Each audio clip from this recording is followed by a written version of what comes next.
Este es el programa, el proyecto, el espacio, la conversación, que es parte del proyecto Chanti, la estrategia global contra todas las violencias, con su programa básico, que se llama justamente así, Cuba y sus violencias. Hoy estamos acá con Juan Antonio Madrazo, siempre usando Chanti, y vamos a hablar sobre violencia económica sobre los cuerpos racializados. Sobre los cuerpos racializados.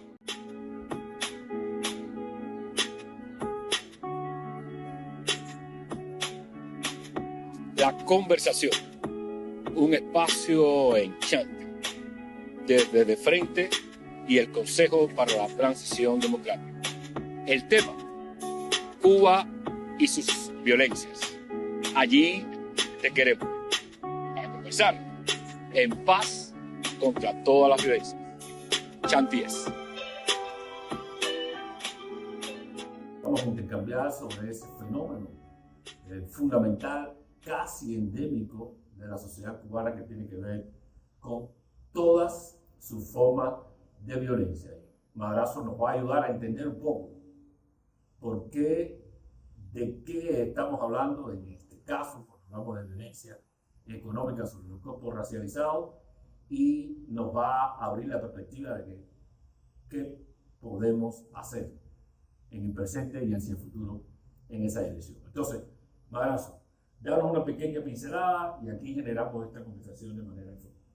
Sí, primeramente, darle las gracias al Proyecto Chanti por la oportunidad de tener esta conversación horizontal sobre el tema de la violencia, en el cual también el Comité Ciudadano por la Integración Racial participa de la estrategia Chanti, una estrategia global contra toda forma de violencia. En este caso, yo hoy me voy a enfocar en el programa con relación a la violencia económica sobre los cuerpos racializados. Primeramente, tener en cuenta que Cuba es un país donde el racismo está saludablemente acomodado, como es decir, está saludablemente acomodado en el cuerpo de la nación, y eso también se debe a la falta de voluntad política por parte de las autoridades para abordar el tema en la esfera pública y los medios de comunicación. Estamos en un contexto de hiperinflación, un contexto donde generalmente hay una estrategia económica por parte del Estado que ha fracasado, y donde esta estrategia económica que ha fracasado, que fue en algún momento la llamada tarea o ordenamiento, ha dejado secuelas sobre el cuerpo de las y los afrodescendientes. También ha dejado secuelas de violencia económica en otros sectores, también como son las mujeres.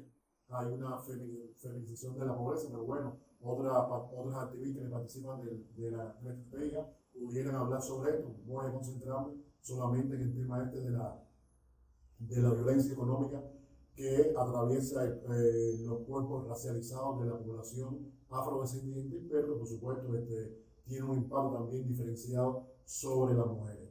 Esta violencia económica que atraviesa el cuerpo racializado de los afrodescendientes tiene un impacto en la salud mental. Es decir, hay un proceso donde hay un contexto violento desde el punto de vista económico, donde afecta a sectores muy vulnerables que van, además de los y las afrodescendientes, también toca, por ejemplo, a los adultos mayores, a las mujeres, a los niños.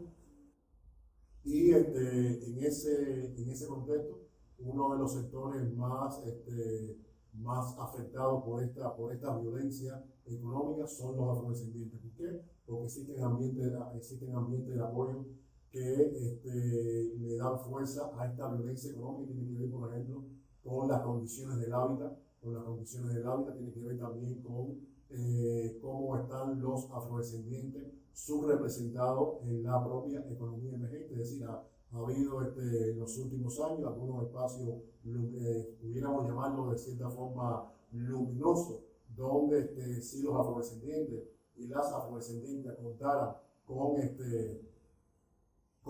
un capital, también pudieran tener una movilidad social y una movilidad económica, pero eso no sucede. Generalmente, ¿cómo se llama esto? Las trampas, hay algunas trampas ahí de las cuales ellos ellos no han podido salir, y se debe a que, por ejemplo, la revolución no ha sido un paseo de Riviera para las y las afrodescendientes durante estos más de 60 años.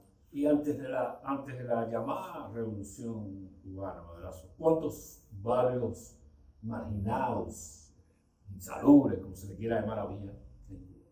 Bueno, yo recuerdo, a ver, muy importante la pregunta esa, porque yo recuerdo, por ejemplo, en una encuesta que hizo el diario La Marina, creo que fue en el año 45 y los años 50, pero también me recuerdo también que había salido un libro que se llama Los horrores del solar habanero, donde uno de el autor se llama Juan Manuel Chayú, que era arquitecto, y recuerdo que generalmente no eran muchos las ciudadelas, los asentamientos humanos que había en varias partes del país, particularmente en La Habana, es decir, disminuyeron. Fue con la revolución que aumentaron las ciudadelas, los asentamientos humanos. Había incluso las condiciones que tenían los solares antes de la revolución, no son las condiciones que tienen ahora, es decir, generalmente hay ¿cómo se llama esto?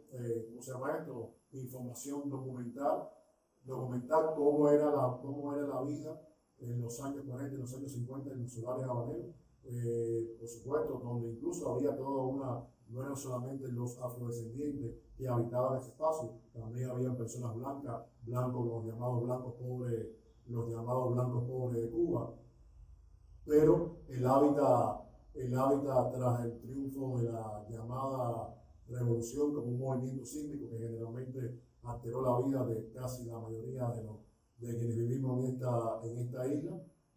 Por supuesto, las desigualdades territoriales aumentaron. Por ejemplo, mi madre, por ejemplo, nació en Guantánamo. Y en Guantánamo, quienes me cuentan, yo nunca estaba en Guantánamo, pero quienes me cuentan de Guantánamo, me decía que, por ejemplo, en Guantánamo había una clase media afrodescendiente próspera.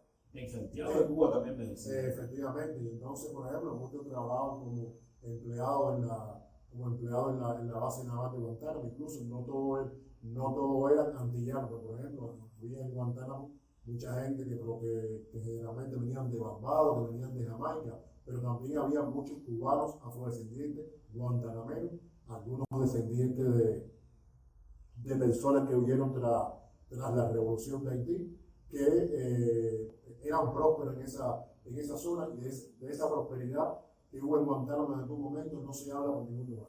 Si nos vamos a la capital, La Habana tiene 15 municipios, donde no hay barrios marginados. De La Habana. Bueno, en los 15 municipios del país, yo creo que de La Habana, yo creo que, por ejemplo, donde no hay un asentamiento marginado, donde no hay una ciudadela, donde no hay, por ejemplo, solares, por ejemplo, la zona de Abel, Siboney, Nuevo Vedado, pero sin embargo hay zonas, por ejemplo, que en algún momento se llamaron como zonas luminosas, como es el propio Vedado, y donde también la ciudadela y los asentamientos humanos en los últimos años han crecido.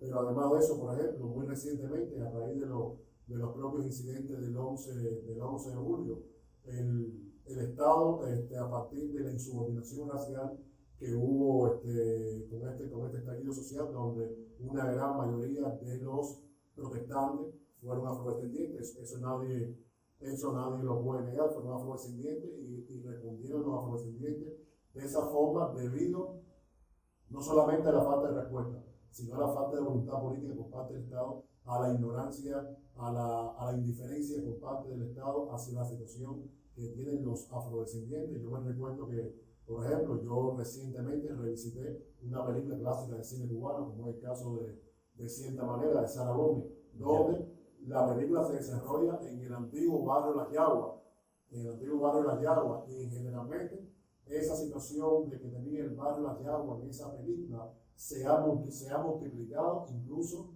ha habido una reconfiguración de la pobreza y de las desigualdades. Yo creo que esto es un tema fascinante del que hay que hablar mucho, ¿no?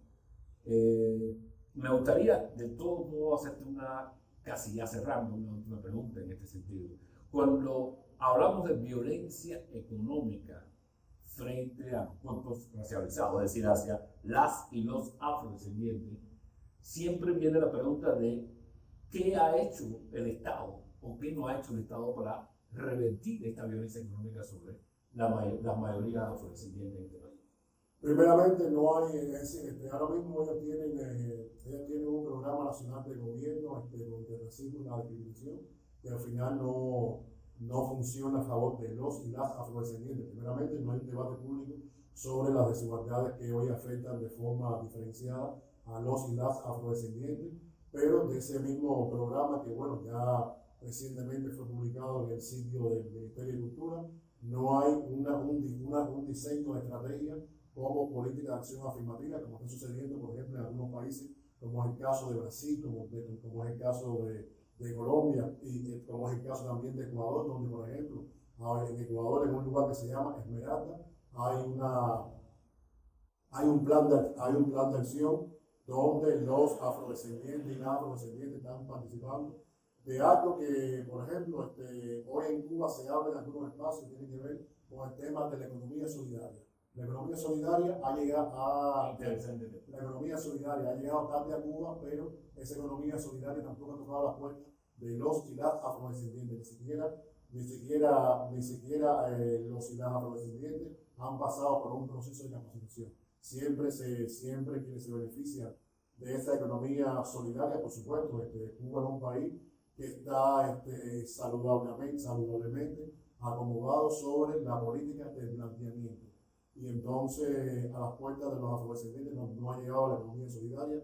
Los afrodescendientes no se han podido beneficiar de las oportunidades económicas que hoy pudieran estar navegando en la sociedad cubana. Incluso todavía yo no he encontrado un afrodescendiente o una afrodescendiente dueño de una pequeña y mediana empresa. Eso no lo he encontrado. Entonces, se necesitan políticas afirmativas diferenciadas, pero también se necesita que la sociedad civil pueda participar. Porque, por ejemplo, hay instituciones de la sociedad civil que pueden también ayudar en el emprendimiento y el empoderamiento de los y las afrodescendientes, que, por ejemplo, muchos se desarrollan en el mercado informal. Por ejemplo, tú vas a un lugar, como es el caso de Los Mangos, un asentamiento humano en San Miguel del Padrón, y ahí te vas a encontrar que desde el mercado informal hay afrodescendientes que han buscado la manera de establecer, construir sus propios negocios para su propia comunidad. Sin embargo, no tienen la atención. Efectivamente. O sea, aquellos que invierten, aquellos que dan financiamiento. Efectivamente. Lo otro es que, por ejemplo, hay un tema del cual no se habla y espero que en algún momento Chante me invite a hablar sobre el tema que tiene que ver con el tema de la responsabilidad corporativa, que también, por ejemplo, hay muchas medianas y pequeñas empresas que están incluso situadas en las propias barriadas donde colindan con la frontera de lo que llamaríamos la otredad. Y sin embargo, esas pequeñas y medianas empresas no tienen una responsabilidad corporativa con esos otros que también forman parte del tejido de la nación. Perfectamente. Pues muchísimas gracias, Maras. Seguiremos hablando sobre las violencias en Cuba. Seguiremos hablando de violencia económica. En algún momento nos damos un salto por los bancos para hablar con gente allí, porque la violencia económica podemos caracterizarla de muchas maneras, pero hay una razón, hay una característica y hay un argumento. Cuando los otros, los vulnerables, los desposeídos, no tienen mecanismos para reproducir su propio bienestar. De eso vamos a seguir hablando en Chante, de eso vamos a seguir hablando en Cuba y su violencia, y agradecemos a Juan Antonio Madrazo, Comité Ciudadano por la Integración Racial, por esta oportunidad, y con esto cerramos. Nos vemos en Chante, en este espacio Cuba y sus violencias.